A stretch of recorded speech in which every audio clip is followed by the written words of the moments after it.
welcome to episode 117 of In Touch with iOS, a podcast that talks about iPhone, iPad, Apple Watch, Apple TV, and related technologies. I'm your host, Dave Ginsburg. My co-host, Warren Sklar, is here. How you doing, Warren? I'm doing good, thanks. Good to be here again. Wednesdays just keep coming and coming. Well, Thursday's coming. As we record this. Yeah, but Wednesdays and Thursdays. Yeah, Tuesdays, they come. Yeah. Fridays, sometimes. And that other voice you heard is our returning guest, Mr. Jeff Gamet. Welcome back, Jeff. How are you doing? I'm doing well. Thanks for inviting me back again. I do have a lot of fun hanging out with both of you. Yeah, we do have a lot of fun, and you have an open invitation anytime. So thanks.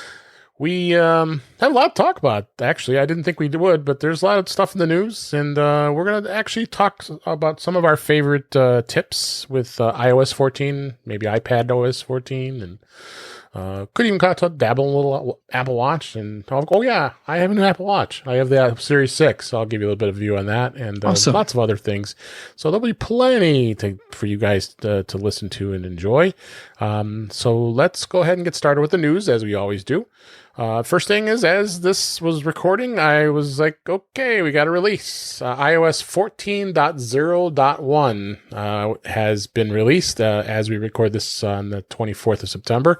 It was the first update to iOS 14, and as far as I can tell, it's the only fix that really was the bug that was all over the internet. People were not happy about causing third-party apps to not be able to be set to default after a reset of the iPhone was restarted. So that means your default browser and your default email address. So as far as I see, there's a couple other fixes in here as well. Addressing an issue that could prevent camera previews from displaying on an iPhone 7. See, I wouldn't know that. 7 Plus. There was a number of things here. Did you guys already install it, Jeff? You got it installed already? I did. I installed it right away because I rush in where angels fear to tread. Yeah. And I was hoping that it would have other little fixes as well. But, looks like it does. Well, it doesn't have the one fix that I want. Which is what? Which is battery life. Yeah, that's right. Yeah, we'll touch on that just a minute in our thoughts so far with iOS 14. Warren, you're on beta, so I guess this doesn't affect you much, right? Yeah, I'm one ahead. I mean, the only thing that is interesting is everybody is assuming that the iPhone 12s are going to ship with the 14.1 because the 14.2 beta came out before 14.1, so that's what people are assuming. So I wonder if that's still going to happen, A, and B, if that does happen, that means that if this is the same release that came out today that's going on the iPhones next month, did they actually know about the bug when they released? Because that's what it fixed. So, I'm just thinking out loud. But there you go. I'm thinking the answer is yes, 14.1 really is what we're getting on the iPhone 12 when it ships. Okay. And that this default app bug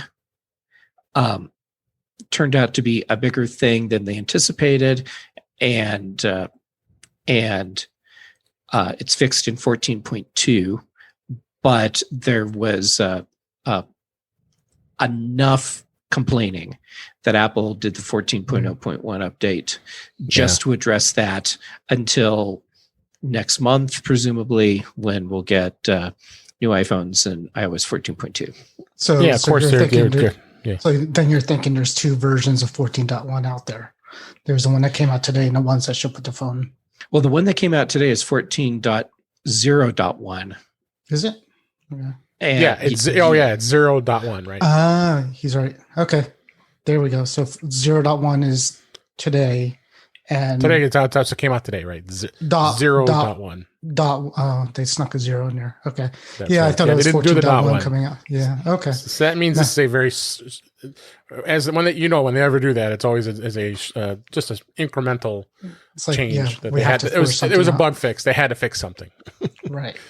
And it looks like I said, we have this link is to Mac Rumors, so there's a lot of good information in here. But because when it first came out, they of course they always said there's no information.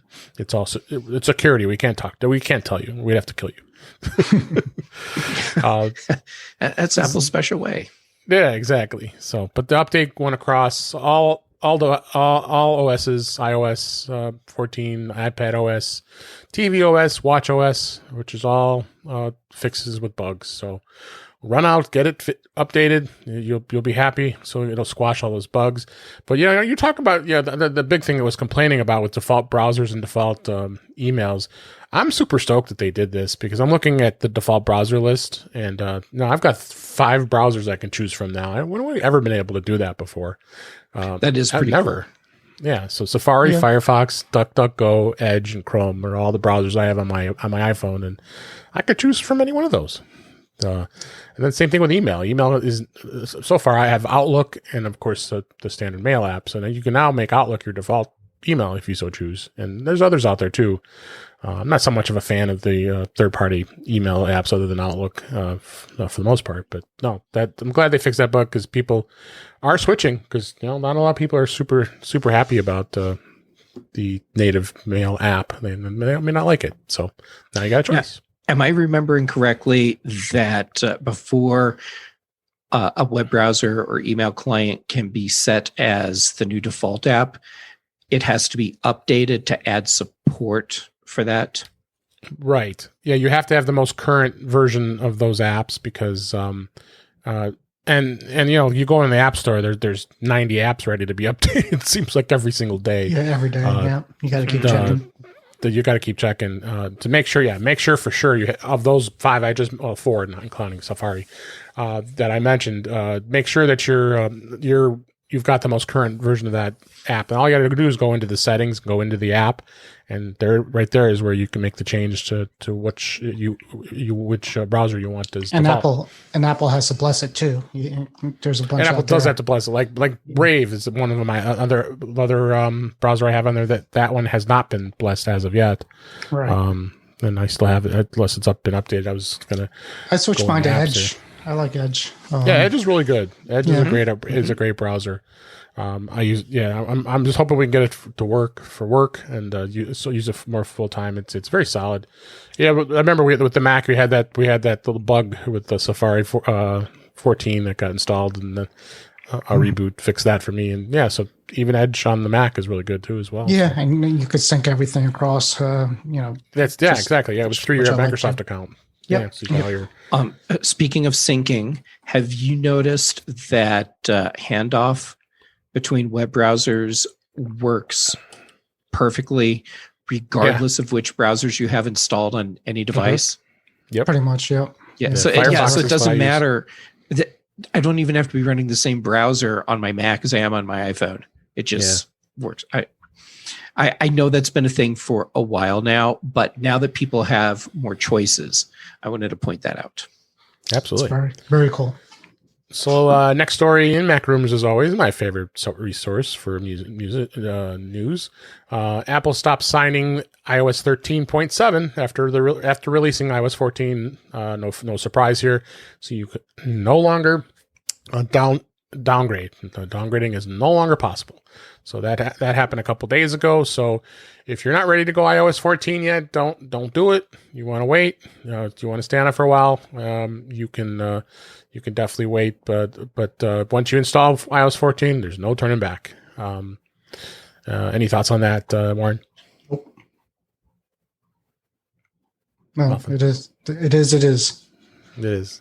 Anything from you, Jeff? I would have liked to have seen that happen like maybe next week. But give it another week at least, Yeah, but Apple's always more than happy to just cut the ties to what they consider old. Yeah. So there you go. It's usually for jailbreaking too. They don't want anybody taking that's true. Taking a phone that has a jailbreak for a previous version. They try to lock you out of it. That's true. And then next story, Apple actually upgraded.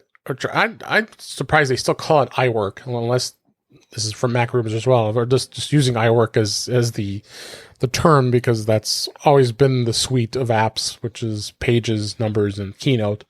They did update all 3 of those apps for iOS. They did for Mac OS as well, but And features a lot of support, the new updated support for pages, numbers, and keynotes. All three of the apps now support the Scribble feature, which was introduced in iPad OS 14, which is so cool. It allows you to handwrite anywhere in a text field, and within those apps, the written text will be converted right to typed text. And then the new feature will also let the Apple Pencil users write out pages, documents, numbers, spreadsheets, keynote presentations, all that stuff. There's a whole laundry list of stuff that they did in this article. I'm excited about this, and I think the suite of apps that Apple offers with these three is really good. What do you think, Jeff? Yeah, I'm glad to see this happen because the features that we got in iOS 14 and iPad OS 14, we should be able to take advantage of those in Apple's own apps. And while you were talking, I did a quick check, and it's officially iWork on Apple's website. You can even go to apple.com/iWork. Okay, so Yeah. they have kept it. I mean, I know for a while they had stopped even mentioning it, but no, I guess I was wrong. Thank you for fact checking for me. I appreciate that. Sure thing. And I needed to check for me too because I wasn't sure. I use Keynote and Numbers a lot. Pages not as much. Yeah. And I'm curious to see how this changes, or how the way I use these apps changes now that I can actually scribble in them. That and they've included a little more support with videos. You can play YouTube and Vimeo videos right from your presentations, which is a link in. But you wonder sometimes. I mean, I think that the age of the internet has gotten a lot better that you can just do a live stream of a video from YouTube, let's say within a keynote presentation. But in my world of support from over my many years of doing that, I've always said, let's download the video and have it embedded and be done with it. Having done many, many presentations, I would rather have the video stored local. Yeah, exactly.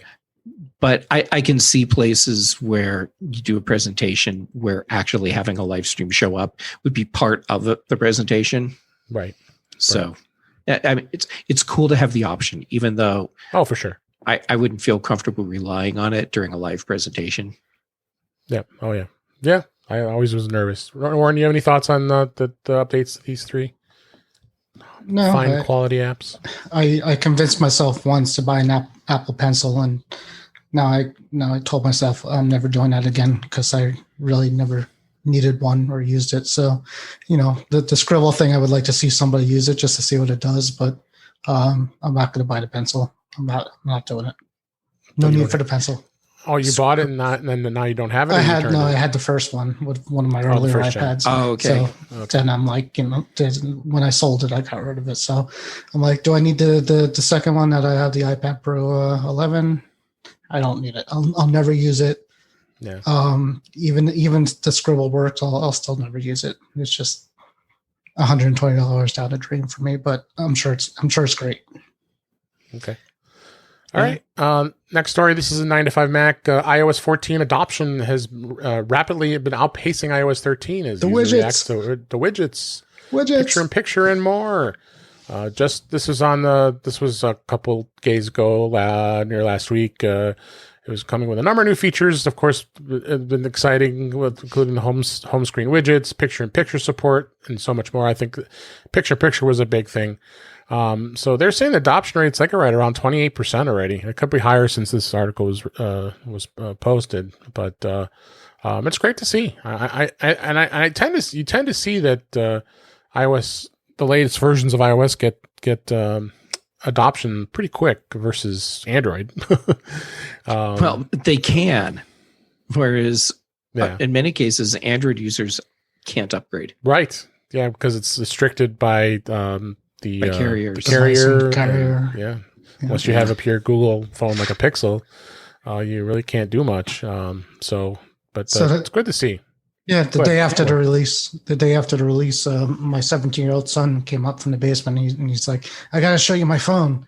And he showed me this phone, and all his icons were changed from it, and he's like, "This is like trending. Everybody's and this is before the stories started coming out about everybody doing this, customizing their phones. And so obviously he got early on it. And so he showed me his phone, and basically all his icons were old, like iOS 7 style icons, is what he did. Oh, yeah. So That's cool. It's cool, and so the kids are loving it. That's why it's happening. These kids are like have chains and chains of threads, comparing their screens between the widgets and the icon change. The icon change is a hack. It's basically a Siri shortcut that opens up the app, and then you could give the Siri shortcut a downloaded picture from your camera roll. Which now I'm I thinking think maybe I should make a set of iOS icons.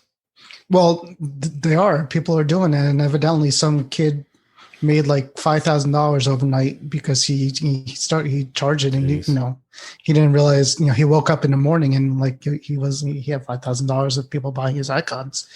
But the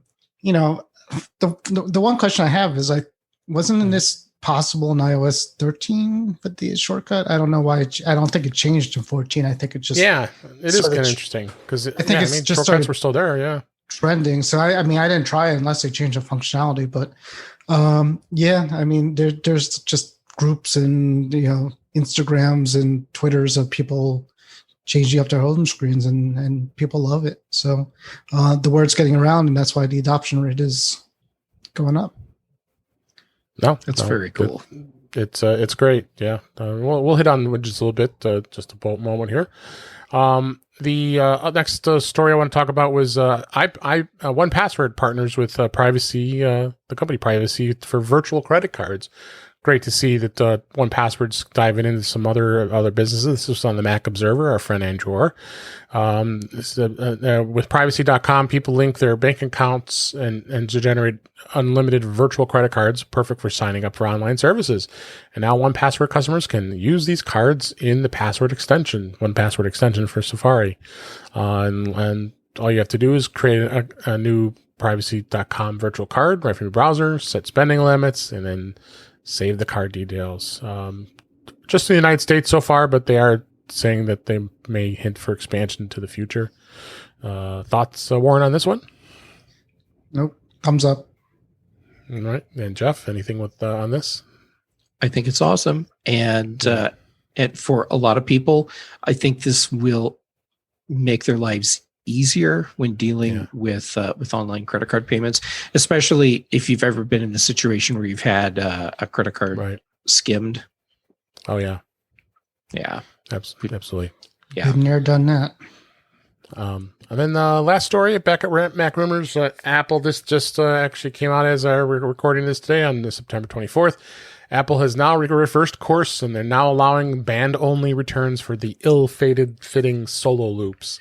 Could this have not been the thing from the beginning? Yeah, why wouldn't they have this? Apple reversed course, created an online band-only return method for customers who purchased the Apple Watch Series 6 or the Apple Watch SE with a wrong size solo loop or braided solo band. When I opted to buy it, well, I'll talk about that in a minute, but yeah, I thought this was absolutely ridiculous. Well, why would I want to return my entire watch because this band didn't fit right? And most people who have purchased this watch have extra bands. They can live without it. Right. Yeah. You just use another band until the replacement shows up. Yep. It's just absolutely crazy. So it looks like some folks put some stuff on Twitter saying, "Hey, I'm Apple support." They decided, "Oh yeah, we can just and look at this. This guy even said that they are also throwing in a free sport band and profusely apologizing because we messed up." Yeah, but the bands aren't even available. I mean, you can't go to the you App can't even Store. Get them. That's the thing. They're so hot. Yeah. I mean, if I could walk into the Apple Store tomorrow, I would get the green braided thing because I think that's cool. Yeah. But I called my local store today and they don't have any. So it's at this point, it's just leaving a bad taste in my mouth between all this stuff. So I'm like, just forget it. But the the funny thing with that too is they also reversed course on the power adapter for the high-end watches. They started taking them out. So the two things that people complained about so far yesterday, today they changed, I guess. So, I guess public opinion works in that case. I'm hearing so many kind of stories about the sports loop integrated thing where somebody says it gets bigger over time, but sometimes your wrist gets bigger when it's hot. I mean, at this point, I'm not even sure if I want to deal with that, to be honest with you. And you hit the nail right on the head. I decided not to do it. And there you go. A great segue after all that news. We'll go right into our topics. Yes, I did decide to buy an Apple Watch Series 6. Had been talking about it and was looking at, do I really want to do it? Do I not really want to do it? But then I just decided, no, let's go for it. So when it was released, I believe when it was announced during the Apple event on that Wednesday, then they were going to be available on that Friday. I was on a pursuit to find watch at one of my local stores because I thought, maybe I'll get lucky because the stores here in the Chicago area are open, of course, with limitations. So I went and looked, and sure enough, I found a store locally that had it, and I really wanted the blue. I think that blue is a really hot-looking color, and I thought it was really cool, but they, again, first off, that band is an extra $40 when you buy it with the watch. If you buy it new, it's $100 for the solo loop band. So there must be some insane technology in that if it's $100. I don't understand. No, I mean, just like the Milanese loop and a lot of those other bands that they sell, those were expensive too. So, but for a sport loop, which costs them next to nothing, and the braided loop, I just didn't understand it. So I decided the blue. I've got a two-tone edges with the kind of the orange and blue band here, and it's the Velcro, which I really like. I have a whole collection, as all of us do, of bands. I think I don't know who I was talking to. Somebody actually, I think this a friend of mine. We're talking. About bands, and then all of a sudden he pulls out his big case. He opens it up, and there must be 20 or 30 bands sitting in this case. I have one of them. I'm sure you probably have them as far as bands go. So I decided, you know what? What the heck? I'm gonna go ahead and go with the braided band they had, the braided band, but the Velcro, so it's adjustable, so I don't have to deal with it not fitting. I really love this band, and I've got a couple other different colors I can switch out if I so want. And you went with blue for the watch? I went with a blue, yeah. If you can and do you like it? I really like this color. I think it's really hot, and it looks on the crown, the digital crown. If you can see it in the camera here, it has that little red dotting on it again, like they did, in the past there. So, actually, this one is. This actually might be because this is cellular, because I did get the cellular model, but I did not activate cellular. So now you could put a red band on it and it won't clash because it matches. Because it's got the little So if I decide I want to go red, So, so really, I mean, I think a lot of people have asked questions. What's the difference between the Series 5 and the Series 6? Well, what I did was I traded in my Series 4. And I was fine with it. I thought about it, and they gave me $140 for the Series 4, which I thought was fair. For as much time, I value my time a little more. The difference of maybe I could have gotten a little $40 or $50 for it. But then if you do it some places like on eBay, then they take the fees. You start selling it on Facebook Marketplace or Craigslist. Then you're dealing with these people trying to lowball you. So I'm like, it's fine. I just decided it was time, and the Series 4 was it was older, and that's why I wanted to kind of discuss the difference between the Series 4 and the Series 5 and the Series 6. Well, the one thing for sure is I'm truly getting used to is the always on feature, which is in both the Series 6 and the Series 5. Mm-hmm. And the design between the 6, they're pretty much the same between. As far as their design goes, other than colors. I mean, I like I said, I really love this blue. I think it's a really hot color, and plus they had product red and other colors too, which was nice choices. You don't have that in the 5. I mean, apart from that, they look exactly the same. And the other differences was the display.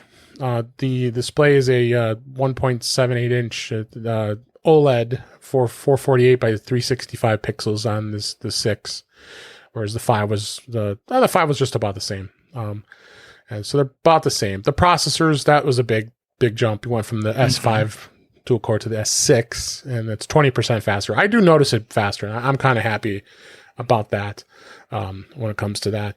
The sensors, there is a lot more sensors with the 6. You got the accelerometer, gyroscope, compass, the always-on altimeter, the ambient light sensor. You have fall detection, of course, we had that. The heart rate monitor, ECG function, and the blood oxygen sensor. Now, the blood oxygen sensor, I could take it or leave it. I mean, you have to be really still, and you have to have your arm in a position where it's measuring properly. Mm-hmm. And it is good, and it seemed accurate enough. But I could take it or leave it as far as that goes. So far, Jeff, what did you have any thoughts on? You were with the Series 4 or Series 5? Do you have? I'm still on the Series 4. There wasn't enough that changed in the Series 5 that I felt compelled to get it. The Series 6, I definitely want.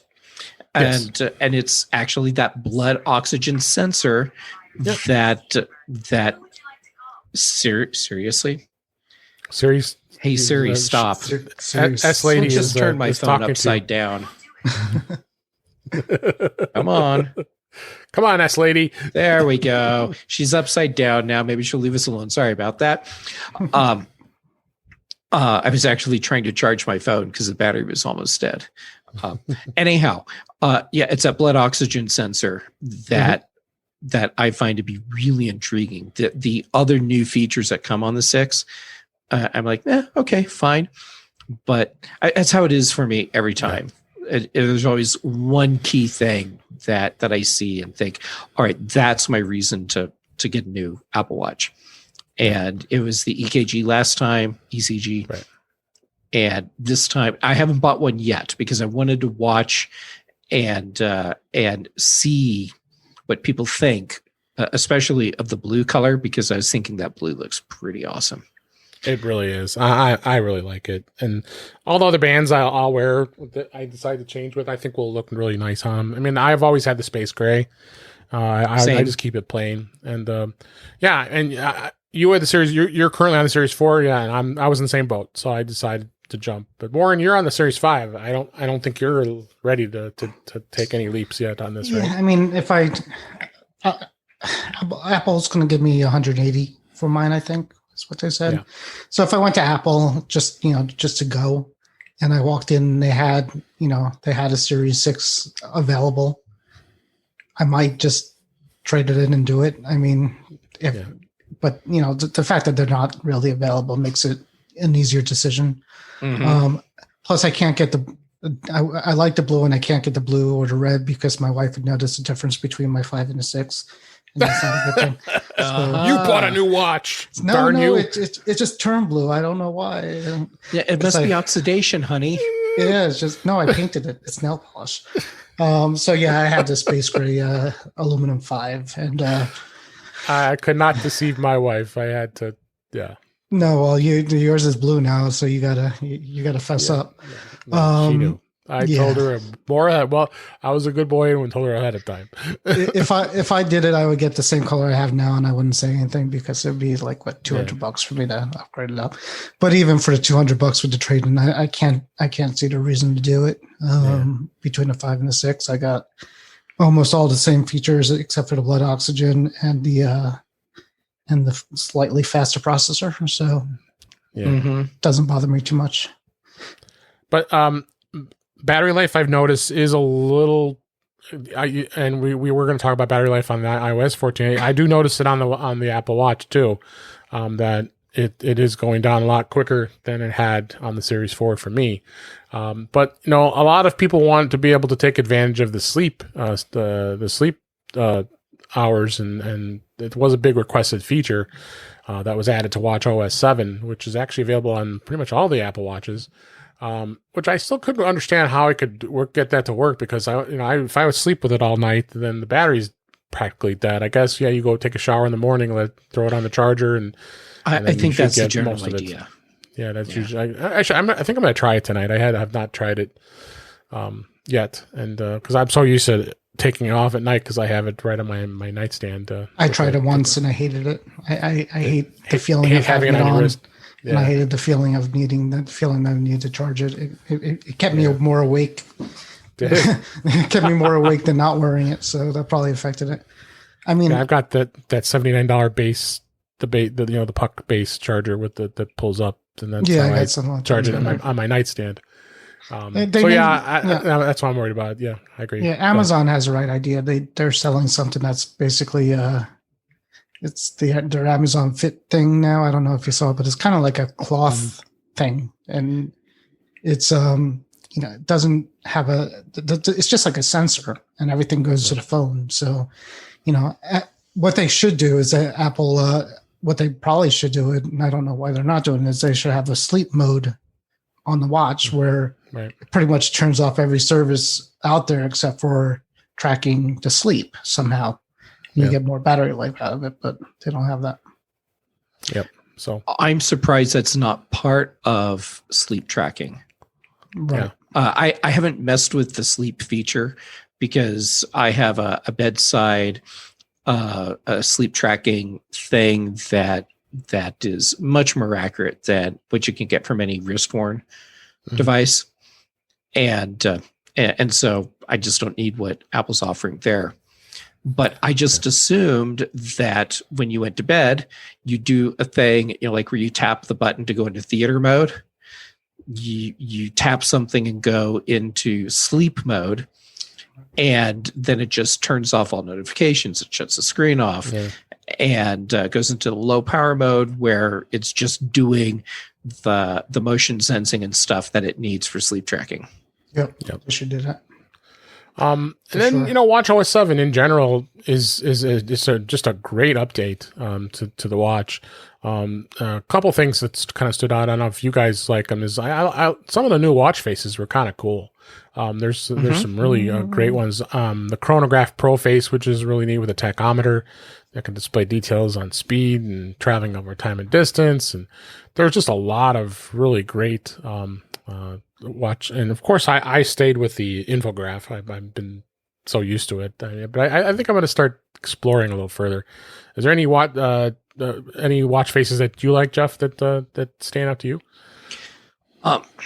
I've been playing with just several, just because, like the new Chronograph watch faces, and it's funny for me because I always go back to the custom watch face that I built off the utility watch face, because it's simple, it's clean, and it's not overloaded with information.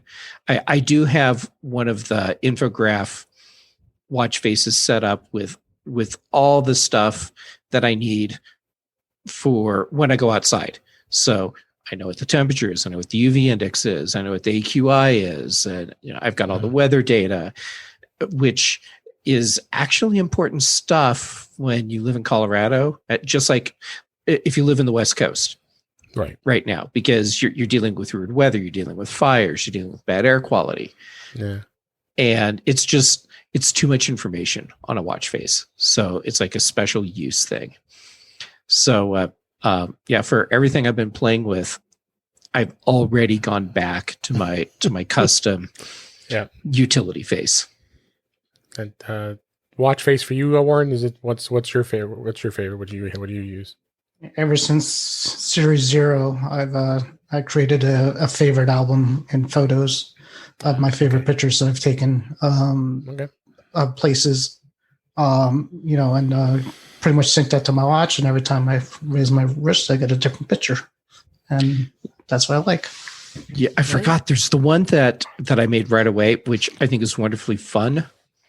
Yeah. And I had to swipe through to see what was still on here. And it's the robot face. Yeah. He sits there and smiles at you, and his eyes move around, and so, and with that one, I have the date, the time, temperature, air quality index, and this happy robot. You could do I play with the Memoji now. The new one is you can make. It was silly. I haven't done that yet because I was concerned that I'd set it up and then feel like I was being very narcissistic. Yeah, no, you're just staring at yourself, and you're looking at your face, and it's going like this. The face just moves back and forth. It goes back and forth. Stick your tongue out, and And then I so play I with should it. make someone else's face and put it on there. There you go. And then you could talk to it, like it's, and call it to Siri. I could make a face for my own Siri. You can. Yep. Yeah. All right. Yeah. Well, maybe I'll play with that. So I'm not going to go through all the features of what's been added with the hand washing detection mode was kind of stood out. It also listens to the sounds. Oh, it works perfectly for me. It doesn't work for me at all. I was doing the dishes today and it went off. I'm like, no, I'm not washing my hands. I'm doing the dishes. Well, now see, that makes sense because it's very similar motions. Yeah, but it doesn't go off when I'm actually But it washing my hasn't hands. gone off for me when I'm washing dishes. But it's so perfectly consistent when I wash my hands. Yeah. And I was genuinely expecting it to 20 seconds. be really intermittent. 20 seconds is way too long to wash your hands. That's crazy. It also listens Warren to the doesn't get sounds to of perform water. surgery on me. Yeah, Well, that's I true. wash my hands. I just don't sit there for 20 seconds. I mean, you put soap on it, you rub it together, and you put it under water. Come on, that's a little too much washing, I think. But we need to fix that. Well, here's my dirty little hand washing secret.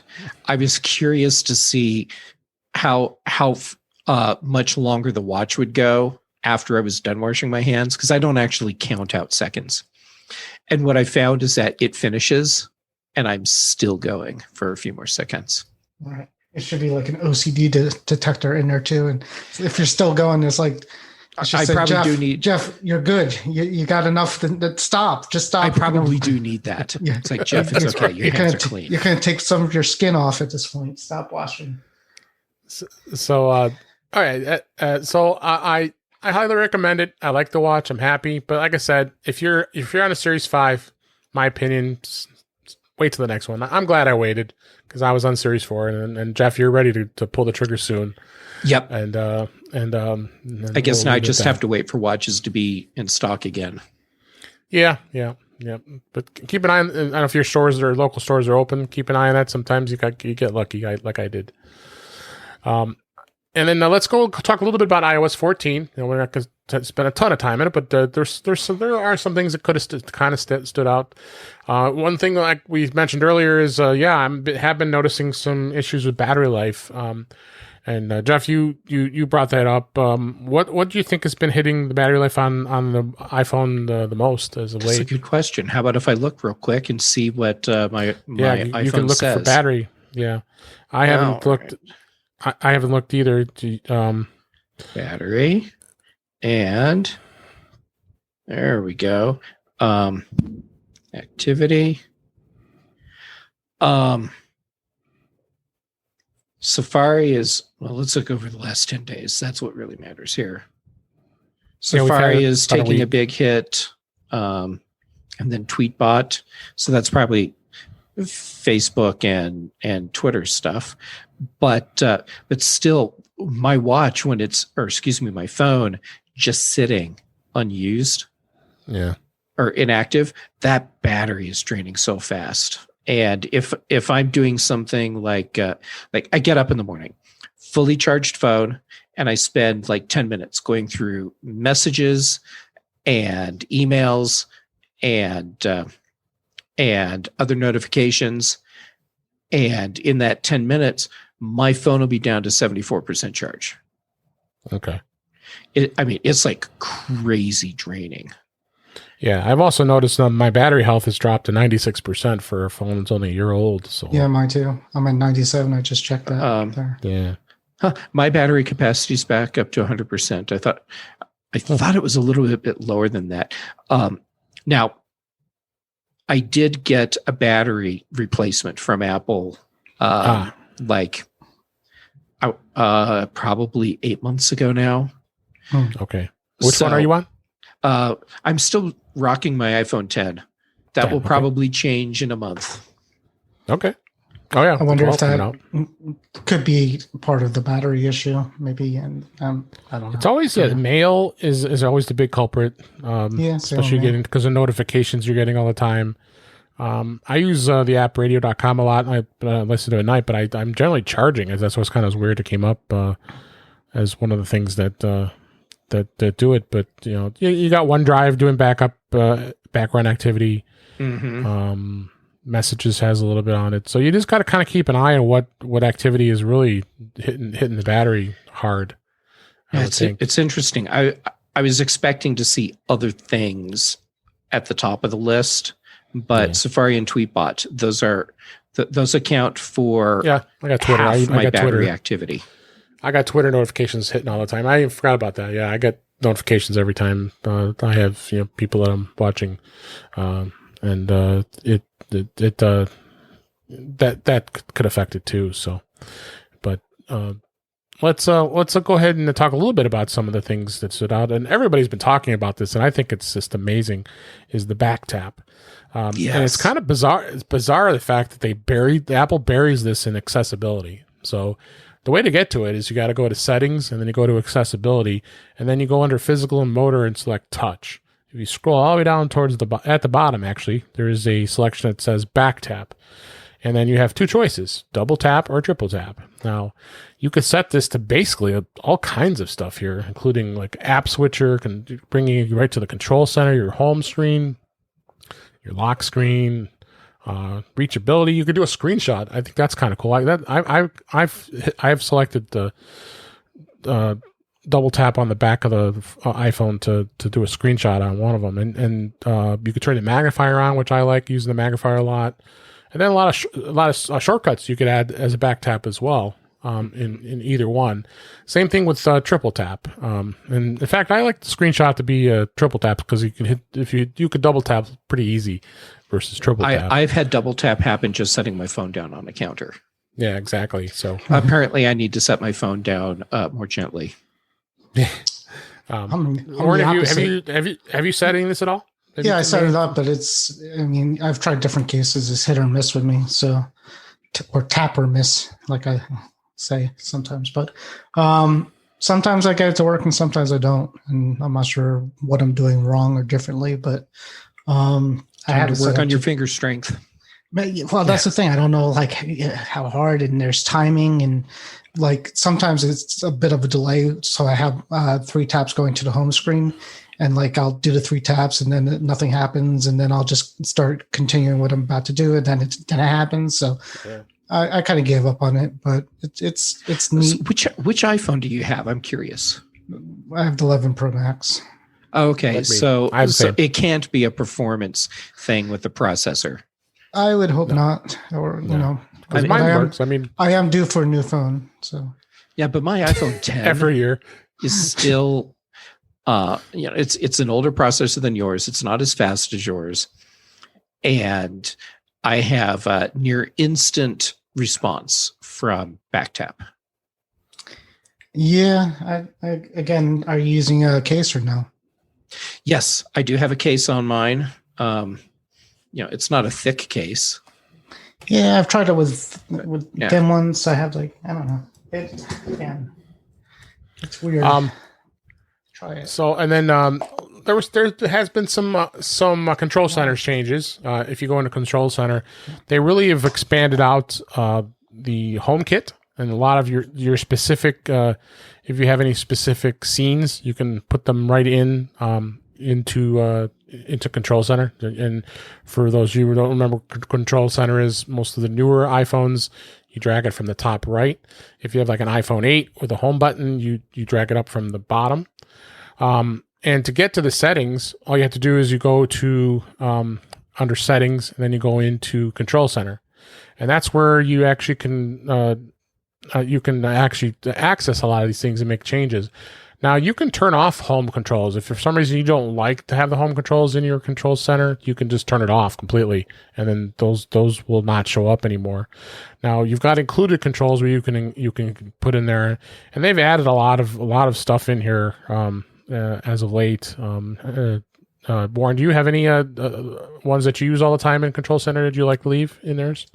No, I don't use the Control Center. I have an August lock that I use my widgets more for. So not the well, it was widgets. What was it before widgets when you scroll to the left? Those are also widgets, right? They were widgets, yep. But we weren't able to customize them. Yeah, so I did that. but it's neat. You know, in the control center, I see a couple of my lights showed up in there, so I could play with it there, but not too much. Okay. And Jeff, anything with the control center that you like? Yeah. Well, for the home kit stuff, I'm looking to see what I said in here, and I have a couple lights in here that I often want to control without using voice, and I actually have my HomePod in here, so that when it's playing, I can turn it off without saying anything. And I actually have a reason for this, and it's because I have found that if my phone starts to ring and I tell my HomePod to stop playing music, it almost always fails to hear what I'm saying. So now I can just do a quick tap and the music is stopped and I'm answering the phone and it's all good. Well, there you go. So. Yeah. So other than that, the way I'm using Control Center really hasn't changed. It's the same things that I had set up before. Just now I have a few extra buttons for some stuff I'd rather tap. Yeah. And then some other stuff that I think people are really happy with is being able to tap and hold on any screen and bring you in jiggle mode. But you also have options when you go in jiggle mode to tap the bar at the bottom there, and that brings you into the list of all your pages. Now you can uncheck and hide like all your pages if you want to, and the apps don't disappear, but the pages themselves are not there anymore, and you can get it over to the new app library, which I think is awesome. Warren, do you remove any of your pages, or do you leave them all in place, or how do you customize yours? I leave all my pages there. So you like them there. I like them there. So I mean, even with the app library and the changes, I don't want to change. My muscle memory is kind of where I'm at, so I'm not changing too much because it will screw me up. So, my home screen hasn't changed too much since iOS 13 and 14. I added a couple widgets, but other than that, everything kind of is the same for me. Okay. Jeff, have you hit any of your pages at all? I haven't. Yes, actually, I have. I was going to say I haven't, but then I realized I immediately took all the stuff that I had cast to the very end of my pages into the area that I called Rura Penthe, and it's all the apps that I didn't want to have, and for whatever reason they needed to stick around. Yep. So they all went there, and now that's a hidden page. Okay. And then the other cool thing that they added, which I just realized that they did this, you can you know how normally you could tap and hold an app and then it says remove app. Well, it gives you an option now. You can either delete the app completely from your phone or your iPad for that matter, or you can move it to the app library. So you can do individual apps and hide them, and not the whole page. So there might be apps that you may not use. I've done that with several apps. Yeah. Yeah. And then the app library itself, I think I like it. I like it the way it's laid out. I think Apple's done a good job of curating what's what, when something's in social or productivity, utilities, entertainment, so on and so forth. I think it's grouped nice. And I really love the alphabetical list now, where you drag down and gives you the alphabetical list, and you can just kind of scroll A to Z to try to find your app, because it was always a challenge to find your apps. And you still can create folders. I think a lot of people still create folders. I mean, I have a ton of folders that I create. So I think people are real excited about about this. So, as far as being able to customize.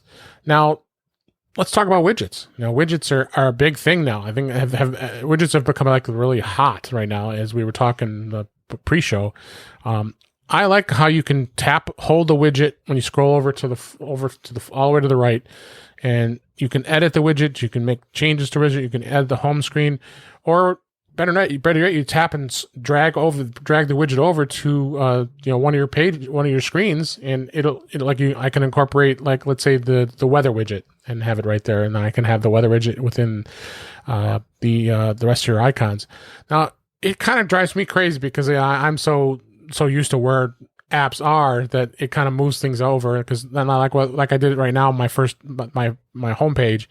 So you go to that second page, it moves over 3 of the folders I had onto another page, and then you have nothing there. So that's the one kind of bad thing it is when you want to incorporate your widgets within a home page. But it is really cool. And Warren, you said that you do have one of the widget. There was like a calendar widget that you have on the page or on your homepage. I have a couple of them. I have a smart stack on the first Smart page, stack, that's right. And then on the second page, I have a Siri suggestions widget, which I really like too. And then there's a Google widget for a Google search, and that's all I got. And like you, it kind of makes me annoyed when I try to put a widget somewhere and then the icons move to the next page, and I'm like, there's got to be a way. And the widget for some reason won't let you put it on the bottom. Have you noticed that? If you try to put like a widget on the bottom of all your icons, that's so frustrating. It's like, just stay on that bottom. It just won't. It just pops back up into the middle of the screen, and so that annoys me. So I mean, it's a lot of it's fine. Once you figure out how you want to do it. So I think the holy grail is basically getting one page of widgets and then hiding everything else and just having the app library on the other page. And that's a good idea. I didn't think of that. You could just create an actual move over to one page, instead of it being over. I'm migrating left. I think to a hybrid version of that, where I'll have the first page, which will be the apps that I use all the time, which is exactly what I've always done. And probably 1 or 2 widgets there, but small ones. And then my second page is going to be a data page where it's all information just from widgets, and then everything else after that. Yeah. Right. So like on the first page, if you did like the Siri suggestions, and if it was good enough to know the apps that you use at that time, that would kind of be a good way to do it too. So like, that's I did that for a little while, and it was messing with my head too much, and I had to take that one off because there's no indication that widget group is a widget group. It's just a group of icons. Right. It's on one hand, get used to it. Yeah, on one hand, that's great because it becomes this transparent thing where the apps that you're using at any given time are just the ones that are there.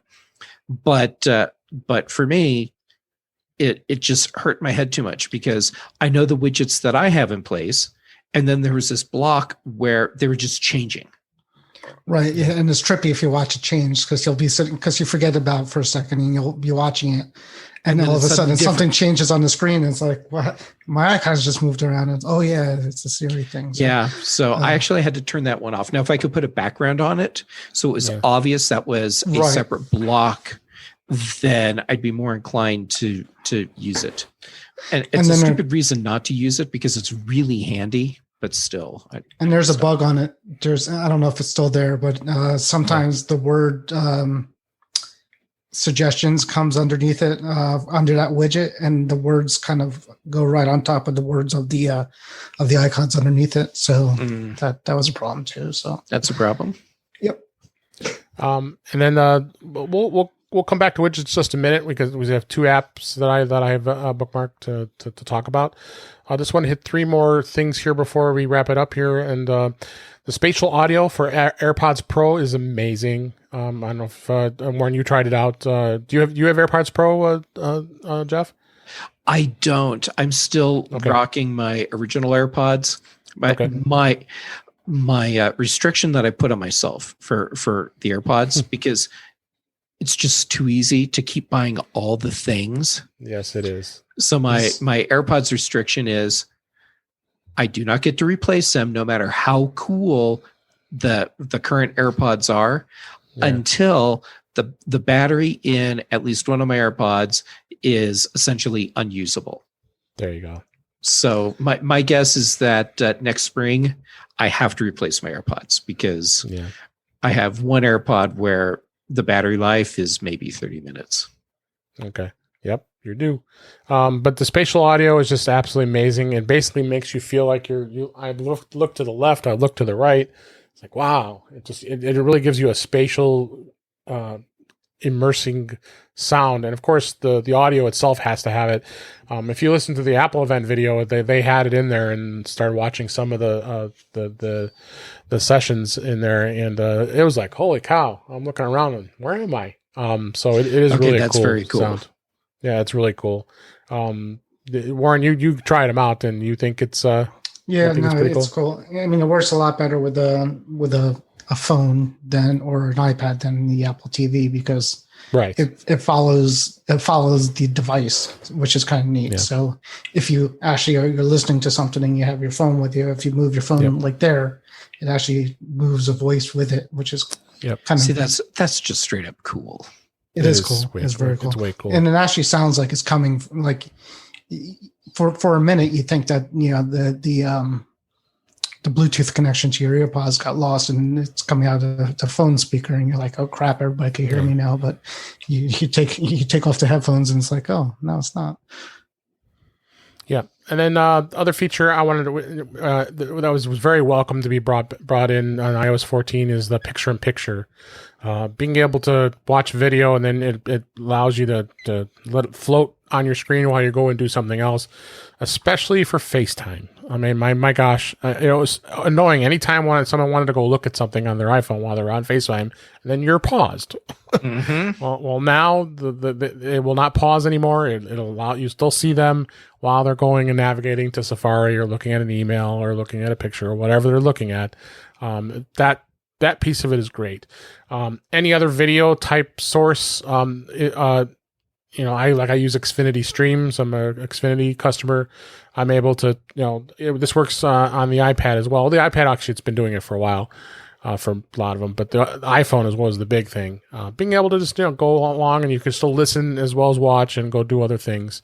The one thing it doesn't do it well with is YouTube, and YouTube has been trying to block it actually because they don't like, especially if you don't have their premium subscription. That's what they want. They want you to pay. That's what you want you to do. And I am a premium subscriber, so it seems to work.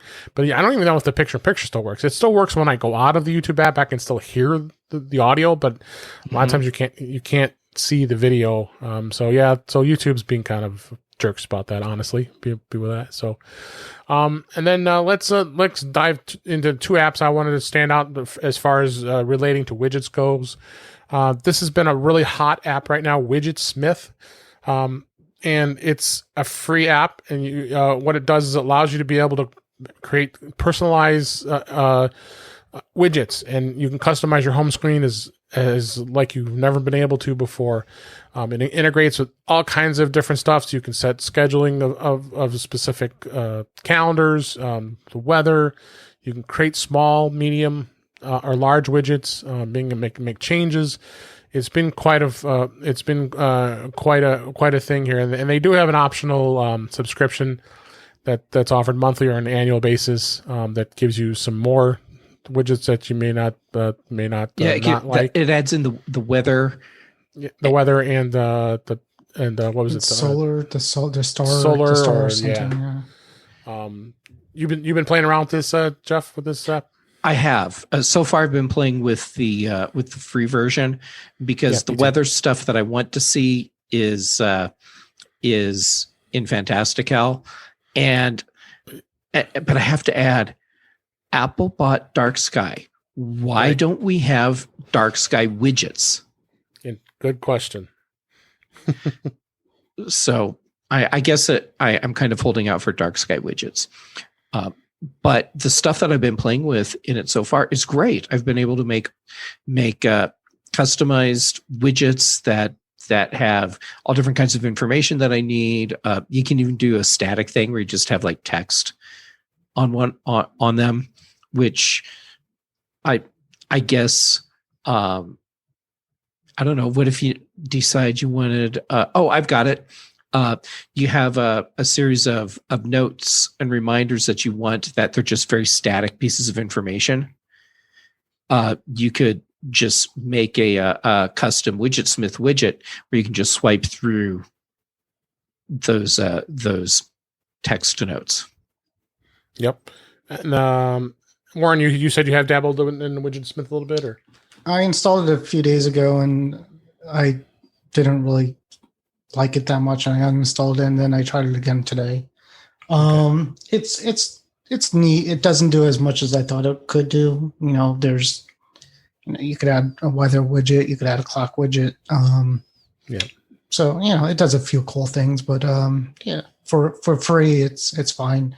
I added a big clock to mine with the widget because okay. I don't know if you heard, but I got a new Tesla car.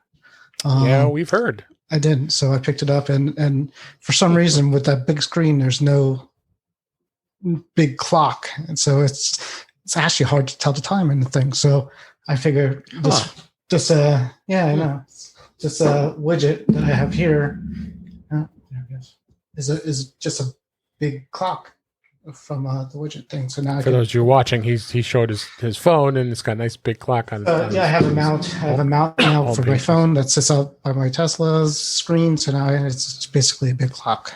There you go.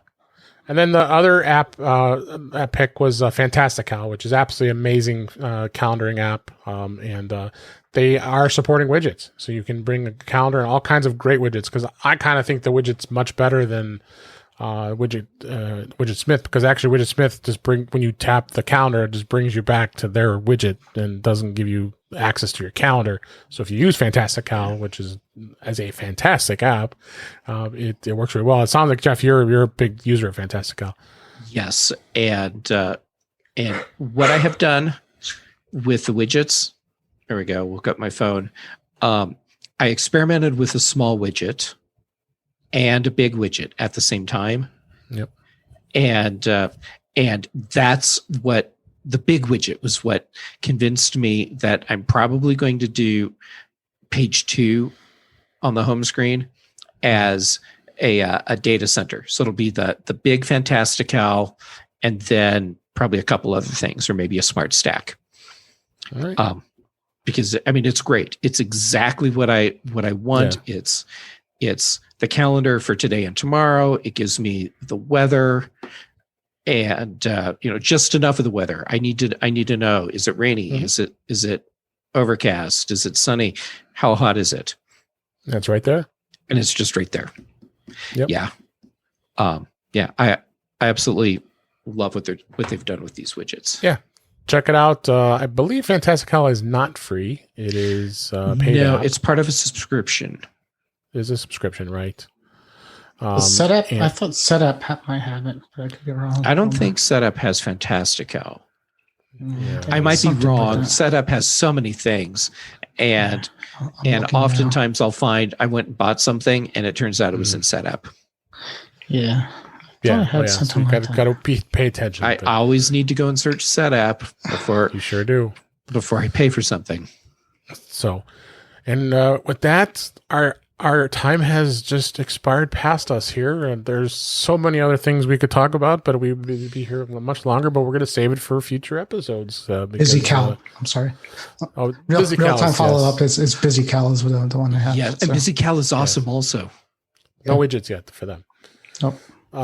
But let's go ahead and wrap things up here. Thanks, everybody, for listening. We really appreciate it. And then that's a wrap for this week. Please send your comments, questions, and suggestions to our email address, feedback@intouchwithios.com. You can follow us on Twitter @intouchwithios, or you can subscribe in your favorite podcatcher, including Apple Podcasts and many others. But better yet, go to our website at intouchwithios.com, where all the links to all the ways to listen to us are there. I am Dave Ginsburg, and you can find me on Twitter @DaveG65. Thanks, as always, for being here, Jeff. Where can everybody find you? Well, first, thank you for inviting me on again. The fact that I get invited back is awesome, because you never know, but it's just great. So thank you. And You're people welcome. can find me on Twitter and Instagram. I'm J Gamet both places. And I am speaking. Well, I'm hosting a panel at SearchCon which is October 1st and 2nd. So it's an SEO conference that's being done remotely. So searchcon.events, and that's going to be a lot of fun. And I've mentioned it a couple other places. I am getting ready to launch that interview show. So if you want to hear a podcast where I talk with very interesting people that have very interesting stories, you'll be able to do that very soon. Can't wait. Then Warren, we find you at Mac to the Future Facebook group, right? Yeah, if you're brave enough to go back on Facebook, there's a Mac to the Future group. It's a fun group. We talk about lots of stuff, Apple mostly, but you never know. Some people try to sneak things in there that's not Apple related. Those and darn Windows users. we'll entertain them for a little bit. Other than that, I'm on your show, and we do a show on Wednesday night with Guy. Yes, Jeff, it's always fun to have you. You're more lively than most of us, so that's great. Appreciate you being here. Thank you. I do appreciate it. It's a lot of fun to hang out with both of you. Yes, we had a lot of fun, and we'll do it again very soon here. So thanks for listening, everybody, and we'll talk to you again soon.